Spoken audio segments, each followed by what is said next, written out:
One of the most common questions here at Petland Discounts is, what do I feed my fish? The answer depends largely on the type and size of fish that you have. Many people keep a selection of small, peaceful tropical fish, also known as community fish. This group often consists of, but is not limited to, the various tetras, danios, barbs, and rasboras, as well as live bearers such as mollies, platies, guppies, and swordtails. These fish should be fed an appropriate flake food, such as the ones made by Tetra, Aquion, and Wardleys. The live bearers would also benefit greatly from the addition of a largely vegetable-based flake food, such as Tetra Veggie. Occasional feedings of live foods, such as tubifex worms and the slightly larger black worms, or frozen foods like bloodworms, will improve these fish's overall health and appearance. Larger and more carnivorous fish, such as the Central and South American cichlids, should be fed a diet that is tailored for their different needs. Examples are pelleted foods from Hikari, known as cichlid staple or cichlid gold. They're both available in a variety of sizes for fish from juveniles to large adults.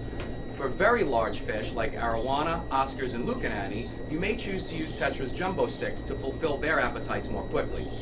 Many fish in this category would benefit from the addition of frozen or freeze-dried foods like krill, and the occasional live foods such as goldfish and minnows. Goldfish are a bit different from tropical fish and have their own dietary needs. Various types of food have been designed for them and include flakes, floating and sinking pellets, and also stick-type foods as well. Very small goldfish are usually fine with flake food, but as they grow and mature, pellets and sticks are quite often more beneficial because they're larger and generally consumed whole, minimizing wasted food accumulating in the tank. If you're feeding pond fish, you would probably want to use a floating food such as Tetra Pond Sticks so you can see the fish more closely as they come to the surface to feed. Generally though, goldfish and their cousins the koi should be fed a sinking pellet or stick. This is because they are descendants from the wild carp, which is a bottom feeder and sometimes can have digestive problems from the air that is often swallowed when gulping floating foods from the surface. Examples of these foods would be the Tetra sinking stick or the Wardley's slow sinking sticks.